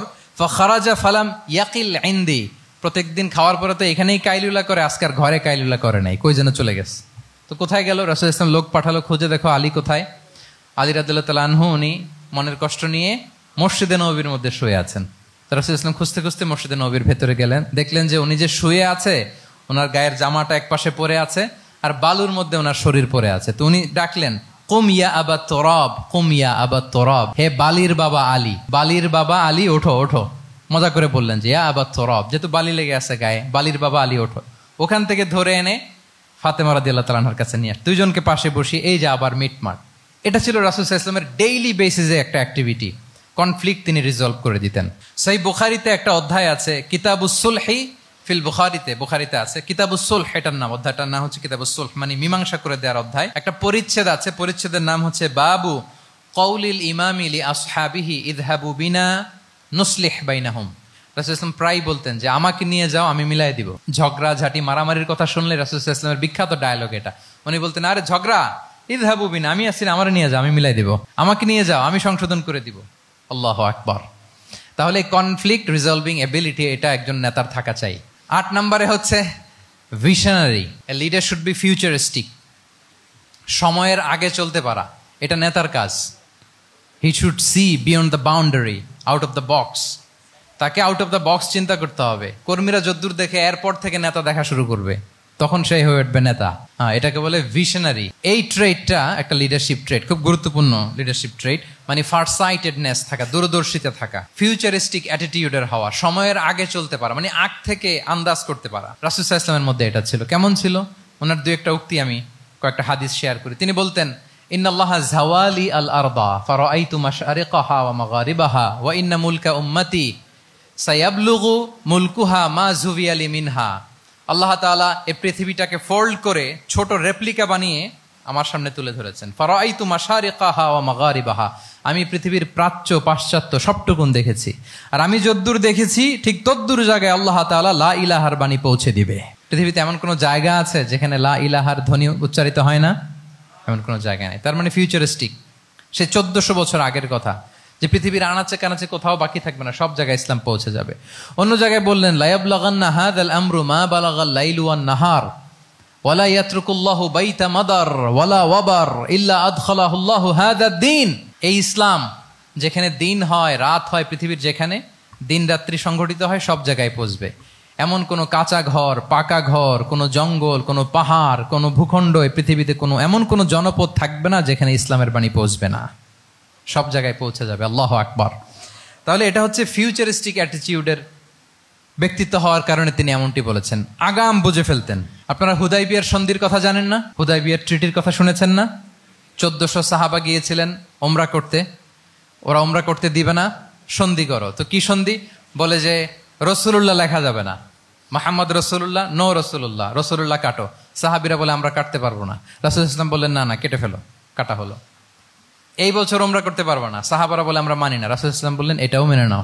আগামী বছর আসবা ওমরা করতে, থাকতে পারবা মাত্র 3 দিন। কয়দিন? সাহাবিরা বলে অসম্ভব, এটা আমাদের ভূখণ্ড, আমরা যতদিন মনে চায় থাকবো। রাসূল ইসলাম বললেন না না, বাদশেদ না, মেনে নাও। মক্কা থেকে কোনো লোক মদিনায় গেলে আমাদেরকে মক্কায় ফেরত দিতে হবে, কিন্তু মদিনা থেকে কেউ মক্কায় আসলে আমরা ফেরত দেব না। দেখছেন ক্লজগুলো? দেখছেন একটার পর একটা, সবগুলো কাফিরদের পক্ষে যায়। কোনো সাহাবা রাজি হচ্ছেন না, কিন্তু আল্লাহ রাসূল সাল্লাল্লাহু আলাইহি ওয়াসাল্লাম কি বলেন? মেনে নাও, রাজি।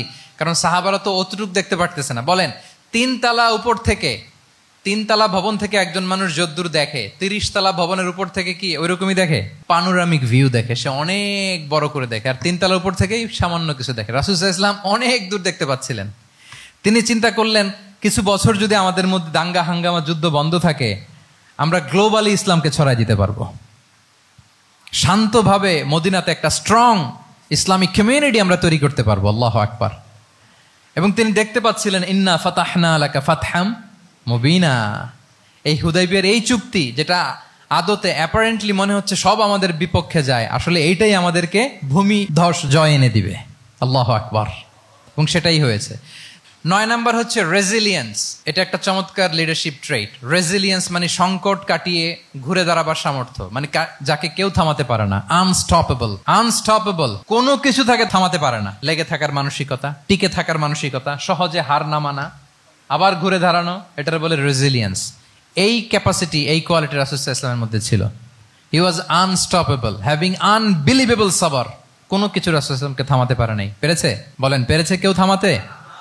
ছোটবেলা থেকে স্ট্রাগল করে একটার পর একটা স্ট্রাগল ফেস করে বড় হয়েছেন। জন্মের আগেই তো ওনার পিতাকে আল্লাহ তাআলা উঠিয়ে নিলেন। তার মানে বাবাকে নিজ চোখে এই দুনিয়াতে আমাদের প্রিয় নবীজি দেখে যান নাই। আল্লাহ রাসূল সাল্লাল্লাহু আলাইহি ওয়াসাল্লাম ওনার বাবাকে, পিতাকে দেখছেন? দেখেন নাই। ওনাদের আমেনা এবং আব্দুল্লাহ, ওনাদের সংসার ছিল মাত্র সপ্তাহখানেক, 1 সপ্তাহ সংসার। এই সপ্তাহখানেকের সংসারেই আল্লাহ তাআলা রাসূল সাল্লাল্লাহু আলাইহি ওয়াসাল্লামকে ওনার মায়ের পেটে পাঠিয়েছেন।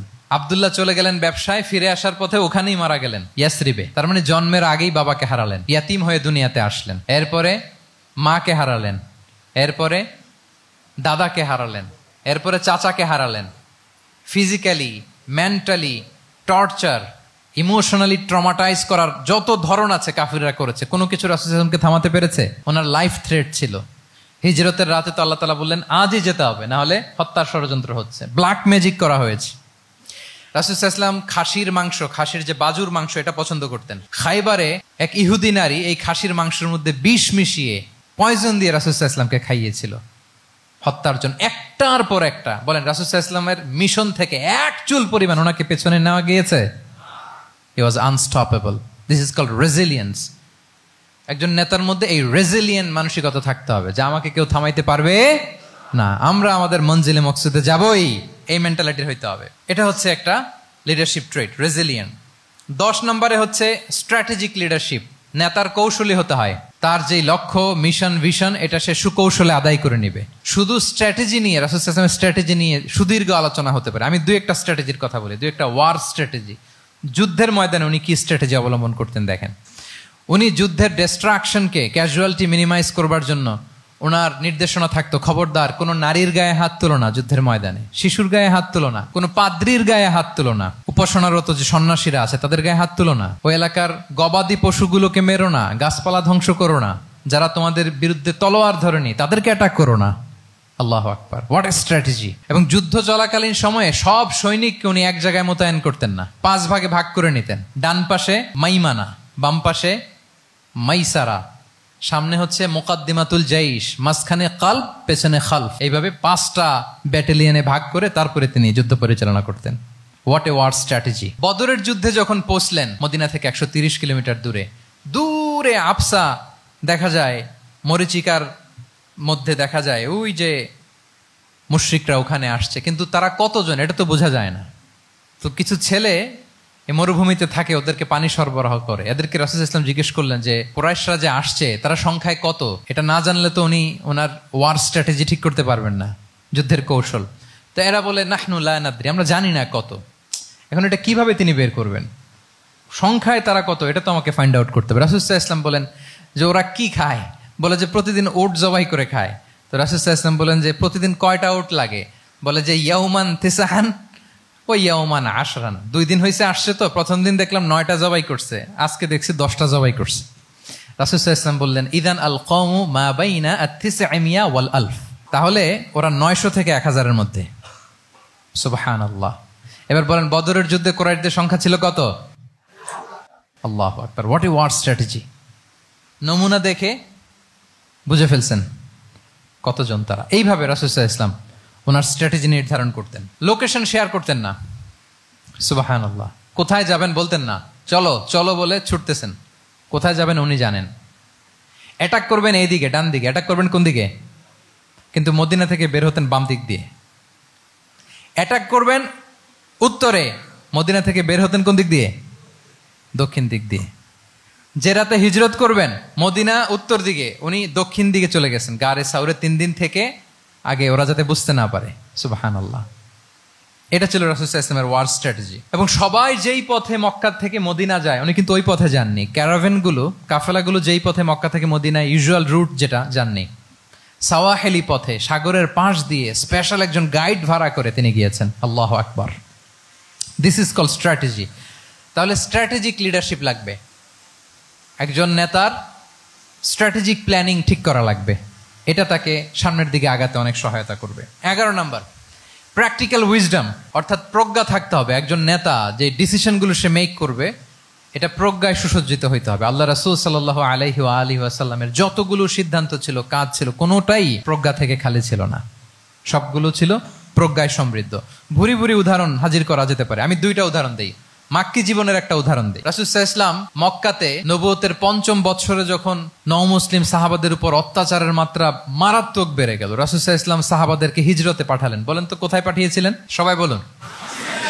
আবিসিনিয়াতে, বর্তমান ইথিওপিয়া, ইরিত্রিয়া, ওই এরিয়াতে, আবিসিনিয়াতে তিনি পাঠালেন। বললেন যে দেয়ার ওয়াজ এ জাস্ট কিং আসহামা নেগাস। বললেন যে ওখানে আবিসিনিয়াতে যাও, ওখানে আসহামা নামে নাজ্জাশী একজন বাদশা আছে, খুব ভালো। তাদেরকে পাঠালেন নবুয়তের 5ম বছরে। যেতে লাগলো, এক এক সময় এক এক সাহাবী যায়, যে ওখানে বড় একটা বেস তৈরি হলো, মুসলিম কমিউনিটি তৈরি হলো। এরপর 13 বছর পরে মাক্কি জিন্দেগির 13 বছর শেষ করে নবুয়তের রাসূল ইসলাম কোথায় চলে গেলেন? মদিনায়। মদিনায় যে রাসূল ইসলাম একটা ইসলামী স্টেট তিনি প্রতিষ্ঠা করলেন। 1ম হিজরি যায়, 2য় হিজরি যায়, একটার পর একটা যুদ্ধ যায়, মুসলিম কমিউনিটি বাড়ে, কমপ্লিট ইসলামিক স্টেট হয়ে যায়। কিন্তু ওই আবিসিনিয়া থেকে ওই গ্রুপ আর ফিরে না। নবুয়তের 5ম বছরে যে গ্রুপকে রাসূল সাল্লাল্লাহু আলাইহি ওয়াসাল্লাম জাফর ইবনে আবু তালেবের নেতৃত্বে আবিসিনিয়ায় পাঠিয়েছিলেন, তারা মদিনায় কোন হিজরিতে আসছে জানেন? এইটা যদি কেউ উত্তর দিতে পারে তাহলে বুঝবো he is very genius in সিরাত। 9ম, 7ম, মাশাআল্লাহ। কয়জন বলছে? এটা জানতেন? কে কে হাত তোলেন? মাশাআল্লাহ, অনেক জিনিয়াস আছে তো এখানে। হ্যাঁ, লটস অফ জিনিয়াস, মাশাআল্লাহ, মাশাআল্লাহ, তাবারাকাল্লাহ। জি, 7ম হিজরিতে এসেছিলেন জাফর ইবনে আবি তালেবের নেতৃত্বে। এখানে হিকমা, রাসূল সাল্লাল্লাহু আলাইহি ওয়াসাল্লামের উইজডমের ব্যাপারটা হচ্ছে, রাসূল সাল্লাল্লাহু আলাইহি ওয়াসাল্লাম আছেন মদিনাতে, একের পর এক কোরআনের আয়াত নাজিল হচ্ছে, আহকামগুলো সাহাবারা প্র্যাকটিস করতেছে, মসজিদে নববী হলো, ইসলামিক স্টেট হলো, বদরের যুদ্ধ হলো, উহুদ হলো, খন্দক হয়ে গেল, সব হয়ে যায়। কিন্তু ওনারা ফিরেন না কেন? ওনারা ফিরলেন সেই 7ম হিজরিতে খায়বার বিজয়ের পরে। এবং যেদিন জাফর ইবনে আবি তালেব আবিসিনিয়া থেকে সবাইকে নিয়ে ফিরলেন, রাসূল সাল্লাল্লাহু আলাইহি ওয়াসাল্লাম এত খুশি হলেন, উনি বললেন বিআইয়িহিমা আনা লা আদরি বিআইয়িহিমা আনা আফরাহ বিফাতহি খাইবার আও বিকুদুমি জাফর। আজকে কোনটাতে আমি বেশি হ্যাপি আমি জানি না, আমার ভাই জাফরকে পেয়ে নাকি খাইবার বিজয়ের কারণ। আমি কনফিউশনে পড়ে গেছি যে এইটাতে বেশি খুশি হইলাম নাকি ওইটাতে। এর কারণ হচ্ছে রাসূল সাল্লাল্লাহু আলাইহি ওয়াসাল্লাম অপেক্ষা করতেছিলেন যে মদিনা এই স্টেটটাকে আগে ইন্টারনাল এবং এক্সটার্নাল যত থ্রেট হতে পারে সবগুলো থেকে আগে সেফ জোন বানাতে হবে। এমনও হতে পারে মদিনা হাতছাড়া হয়ে যেতে পারে। মদিনা যদি হাতছাড়া হয়, মদিনা থেকেও যদি আমার হিজরত করা লাগে, আমি কই যাব? ওইটারে সেকেন্ড বেস, প্ল্যান বি হিসেবে রেখে দিছিলেন যে জাফর তুমি আইসো না, তুমি থাকো, নতুন নতুন যা আয়াত আসবে আমি সাহাবী দিয়ে এই বিধানগুলো পাঠাবো, ওখানে প্র্যাকটিস করতে থাকো, ইউ উইল বি ফাইন দেয়ার, থাকো, আশা লাগবে না। থাকতে থাকতে 7ম হিজরি পর্যন্ত, খন্দকের যুদ্ধের মাধ্যমে যখন কুরাইশদের 20 দাঁত ভেঙে দেওয়া হলো, 7ম হিজরিতে যখন খায়বার দুর্গ বিজয় হয়ে গেল, now Islam came as a regional super power. রাসূল ইসলাম বুঝলেন আর ইন্টারনাল থ্রেটও নাই, এক্সটার্নাল থ্রেটও নাই, এবার আর কোনো টেনশন নাই। জাফর ইবনে আবি তালেবকে চিঠি পাঠালেন, তিনি বিশাল বাহিনী নিয়ে মুসলিমদেরকে নিয়ে তিনি ব্যাক করলেন মদিনাতে। আল্লাহু আকবার। This is call wisdom, practical wisdom. রাসূল সাল্লাল্লাহু আলাইহি ওয়াসাল্লামের এইভাবে এমন কোনো সিদ্ধান্ত নাই যেটার পেছনে প্রজ্ঞা ছিল না, প্রত্যেকটা সিদ্ধান্ত ছিল প্রজ্ঞায় সুসজ্জিত। আমরা যদি মদিনার একটা উইজডমের কথা খেয়াল করি, খুব সংক্ষেপে বলি, মদিনাতে আল্লাহ রাসূল সাল্লাল্লাহু আলাইহি ওয়া আলিহি ওয়াসাল্লাম, মদিনার সোসাইটিতে মুনাফিক কারা বলেন তো? এটা কি রাসূল সাল্লাল্লাহু আলাইহি ওয়াসাল্লাম জানতেন না? জানতেন কিনা বলেন? এই জানাটা কি ধারণা বেজ, মানে মনে হয় ও মুনাফিক এরকম, নাকি গাইডেড বাই ওয়াহি, গাইডেড বাই রেভেলেশন? স্বয়ং আল্লাহ তাআলা জানিয়ে দিয়েছেন। এরপরও কোনোদিন রাসূল সাল্লাল্লাহু আলাইহি ওয়াসাল্লাম মানুষের সামনে কাউকে মুনাফিক বলে পরিচয় করিয়ে দেন নাই। মদিনার সোসাইটিতে কেউ জানতো না, বুঝতে পারতো আচরণ মুনাফিকের মতো, কিন্তু রাসূল সাল্লাল্লাহু আলাইহি ওয়াসাল্লাম কখনো বলেন নাই যে ও মুনাফিক। কখনো বলছেন? বলেন নাই। চিন্তা করছেন? আমরা তো কথায় কথায় ফেসবুকে মন মতো না হইলে কি লিখি? বেসড অন অ্যাজাম্পশন, আমার মন মতো হয় নাই, ও মুনাফিক। কিন্তু ওহী দ্বারা সুনিশ্চিত হয়েও রাসূল সাল্লাল্লাহু আলাইহি ওয়াসাল্লাম কাউকে মুনাফিক বলে অ্যাড্রেস করেন নাই। আল্লাহু আকবার। কেন করেন নাই? মুসলিম সাহাবারা চটে যাবে, মুনাফিকদেরকে হত্যা করবে, তখন মুশরিকরা, কোরাইশরা, ইহুদিরা কি বলবে? যে মুহাম্মদের অনুসারীরা একে অন্যকে হত্যা করে, কারণ মুনাফিকরা তো অন্য সাহাবীদের মতো তারাও মসজিদে নববীতে এসে রাসূল সাল্লাল্লাহু আলাইহি ওয়াসাল্লামের পেছনে নামাজ পড়তো। অ্যাপারেন্টলি দেখতে তো তারাও মুমিন, দেখতে তারাও কি মুমিন, কখনো রাসূল সাল্লাল্লাহু আলাইহি ওয়াসাল্লাম বলেন না। তবে হুযায়ফা ইবনুল ইয়ামান রাদিয়াল্লাহু তাআলা আনহু নামে একজন সাহাবী, উনি মদিনার গোয়েন্দা বিভাগের প্রধান ছিলেন রাসূল সাল্লাল্লাহু আলাইহি ওয়াসাল্লামের। উনাকে বলে গিয়েছিলেন কারা কারা মুনাফিক, নামের লিস্টটা অ্যাজ এ রেফারেন্স শুধু উনাকে বলেছিলেন, আর কাউকে বলেন নাই। এজন্য ওমরে ফারুক রাদিয়াল্লাহু তাআলা আনহু যখন মদিনার খলিফা, তখন তিনি কেউ মারা গেলে ওনাকে যখন জানাজার ইমামতির জন্য বলা হতো, উনি দেখতেন যে ওই জানাজায় হুযায়ফা গিয়েছে কিনা। যদি হুযায়ফা ইবনুল ইয়ামান ওখানে যেতেন, উনি ওই নামাজের ইমামতি করতেন। আর যদি দেখতেন ওইখানে হুযায়ফা নাই, ওইখানে ওমরও নাই রাদিয়াল্লাহু তাআলা আনহু, আল্লাহু আকবার, তিনি কৌশলে পাশ কাটিয়ে বলতেন অন্য কেউ এই নামাজের ইমামতি করে দাও, আমি যাব না। আল্লাহু আকবার। তাহলে রাসূল সাল্লাল্লাহু আলাইহি ওয়াসাল্লামের উইজডম দেখেন, তিনি কমিউনিটির মধ্যে ইউনিটি ধরে রাখার জন্য কখনো মুনাফিকদের নাম বাই নেম তাদেরকে চিনতেন, কখনো ডিসক্লোজ করেন নাই। আল্লাহু আকবার, দিস ইজ কল্ড উইজডম। 12 নম্বর হচ্ছে, লাস্ট পয়েন্ট হচ্ছে succession management. A good leader produces a good leader, a true leader produces a true leader. একজন ভালো নেতা সে ভালো নেতা তৈরি করে, কি বলেন? একজন যোগ্য নেতা আরো যোগ্য উত্তরসূরি তৈরি করে, ঠিক কিনা বলেন? আমি শুধু নেতা, নেতৃত্বের সব গুণ আমার মধ্যে খালি হাবুডুবু খায়, আমি কাউরে নেতা বানাতে পারলাম না, তো আমি চলে যাওয়ার পরে আমার দল চালাবে কে, আমার দেশ চালাবে কে, এই উম্মাহকে নেতৃত্ব দিবে কে? রাসূল সাল্লাল্লাহু আলাইহি ওয়াসাল্লাম নিজে যেমনি অনুসরণীয় নেতা ছিলেন, অনুকরণীয় নেতৃত্ব দিয়েছেন, তিনি এরকম নেতৃত্ব তৈরিও করে গিয়েছেন, ঠিক কিনা বলেন? আল খোলাফা আর রশিদিন আল মাহদিন, তাদের কথা যদি খেয়াল করেন, আবু বকর রাদিয়াল্লাহু তাআলা আনহুর ব্যাপারে তো ওনার প্রচ্ছন্ন কিছু ইঙ্গিতও ছিল। ওনার অবর্তমানে নামাজ পড়িয়েছে কে মসজিদে নববীতে? আবু বকর রাদিয়াল্লাহু তাআলা আনহু। ওনার হজ পালনের আগে হজের জন্য পাঠিয়েছিলেন কাকে? নবম হিজরিতে আবু বকর রাদিয়াল্লাহু তাআলা। এগুলো ছিল প্রচ্ছন্ন ইঙ্গিত। এবং সাকিফায়ে বনু সাঈদাতে ওমরে ফারুক বললেন যে আপনাকেই আমরা নেতা মানি, সবাই এক বাক্যে মেনে নিল। আজও ওই জায়গাটা মসজিদে নববীর এক পাশে সাকিফায়ে বনু সাঈদার বড় সাইনবোর্ড আছে, ওখানে বিকেলবেলা আনসারি সাহাবারা বসে গল্প করতেন। ওই জায়গাতে আবু বকর রাদিয়াল্লাহু তাআলা আনহুর খলিফা নির্বাচনের ব্যাপারটা ঘটেছিল। উনি ওসিয়ত করে গিয়েছিলেন ওমরে ফারুক রাদিয়াল্লাহু তাআলা আনহু খলিফা হবেন। ওমরে ফারুককে যখন অ্যাসাসিনেশন করা হলো, উনি একটা প্যানেল করে দিয়ে গেলেন, সেখান থেকে ওসমান রাদিয়াল্লাহু তাআলা আনহু হলেন। ওসমান রাদিয়াল্লাহু তাআলা আনহুর হত্যা পরবর্তী উদ্ভূত পরিস্থিতিতে আলী রাদিয়াল্লাহু তাআলা আনহু হলেন। একজনের চেয়ে আরেকজন শ্রেষ্ঠ, একজনের চাইতে আরেকজনের মানাকে অসাধারণ, অসাধারণ।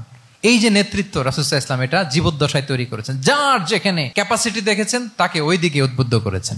যার মধ্যে যুদ্ধের ব্যাপারে জ্ঞান দেখেছেন তাকে যুদ্ধের সেনাপতি বানিয়েছেন। Khalid bin Walid, chief of the Muslim military, মুসলিম বাহিনীর সেনাপ্রধান ছিলেন কে? খালিদ বিন ওয়ালিদ। ওনার দিয়ে কখনো কবিতা লিখতে পাঠাইছেন রাসূল সাল্লাল্লাহু আলাইহি ওয়াসাল্লাম, কিন্তু হাসান বিন সাবিতকে দিয়ে কি করছেন? শুধু কি কবিতা লেখানো, ওনার মিম্বরের পাশে মসজিদে নববীতে আরেকটা মিম্বর বানাই দিয়েছেন, স্টেজ, যে তুমি এখানে দাঁড়িয়ে এমন জ্বালাময়ী কবিতা লিখবে যেন গুজবাম হয় মুসলমানদের, জেহাদের ময়দানের জন্য ঝাঁপিয়ে পড়ে। তাহলে খালিদ বিন ওয়ালিদকে দিয়ে এক কাজ করিয়েছেন, হাসান বিন সাবিতকে দিয়ে আরেক কাজ করিয়েছেন।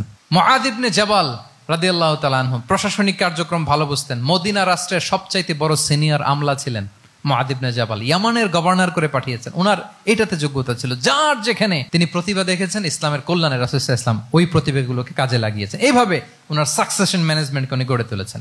ফলে ওনার পরবর্তীতে বছরের পর বছর ইসলামী নেতৃত্বের হাল ধরতে মুসলিম উম্মার বেগ পেতে হয় নাই, ঠিক কিনা বলেন? তাহলে a good leader, a true leader produces a good leader. একজন সফল নেতা সে এরকম আরো অনেক সফল নেতৃত্ব তৈরি করে যায়, তাহলেই তার নেতৃত্ব সামনের দিকে আগাতে থাকে। 12টা জিজ্ঞেস করলে বলা যাবে? হ্যাঁ, নোট করে রাখছেন বোধহয় না? মাস খুব খুশি হয়েছে আমি, মাশাআল্লাহ। শ্রোতা যদি ভালো হয়, শ্রোতা যদি দেখি যে না আমার সাথে সাথে মাথা নাড়ায়, রেসপন্স করে, উত্তর দেয়, তখন কথা বলতেও ভালো লাগে। মানে এত গরমের মধ্যে, এত কষ্টে, অল আর সোয়েটিং, বাট এত মনোযোগের সাথে আপনারা শুনেছেন। আল্লাহ তাআলা আপনাদেরকে কবুল করুক। যুগোপযোগী নেতৃত্ব তৈরি করবার জন্য রাসূল সাল্লাল্লাহু আলাইহি ওয়াসাল্লামের এই যে লিডারশিপ ট্রেট, লিডারশিপ ফিচার্স, লিডারশিপ কোয়ালিটি, ওনার যে নেতৃত্বের ধরন আমরা জানলাম, এগুলো থেকে আমাদের অনেক শেখার আছে, অনেক নেয়ার আছে। আমরা চাইবো আমাদের আগামী নেতৃত্ব আল্লাহ রাসূল সাল্লাল্লাহু আলাইহি ওয়াসাল্লামের এই লিডারশিপ ট্রেট থেকে উপকৃত হবে। তারা এগুলো স্টাডি করবে, এখান থেকে তারা তাদের নিজেদের নেতৃত্বকে সাজাবে। আল্লাহ তাআলা আমাদের সবাইকে কথাগুলো বোঝা আর আমল করার তৌফিক দান করুক। আমি আবারও মিনার চট্টগ্রাম বিশ্ববিদ্যালয়কে অন্তরের অন্তঃস্থল থেকে শুভেচ্ছা জানাই এরকম চমৎকার প্রোগ্রামের আয়োজন করবার জন্য। ইউনিভার্সিটি অথরিটিকে আমি শুভেচ্ছা জানাই এবং আমার মাথার তাজ সম্মানিত শিক্ষক মণ্ডলীকে শুভেচ্ছা জানাই এবং প্রিয় শিক্ষার্থী বন্ধুদেরকে আবারও প্রাণঢাল অভিনন্দন জানিয়ে রাসূল সাল্লাল্লাহু আলাইহি ওয়াসাল্লামের নেতৃত্বের উপর প্রফিটিক লিডারশিপ টপিকে এই আলোচনা আমি এখানেই শেষ করছি। হাদা মা ইনদি ওয়াল ইলমু ইনদাল্লাহি আলাইহি তাওয়াক্কালতু ওয়া ইলাইহি উনীব। ওয়াসসালামু আলাইকুম ওয়া রাহমাতুল্লাহি ওয়া বারাকাতুহু।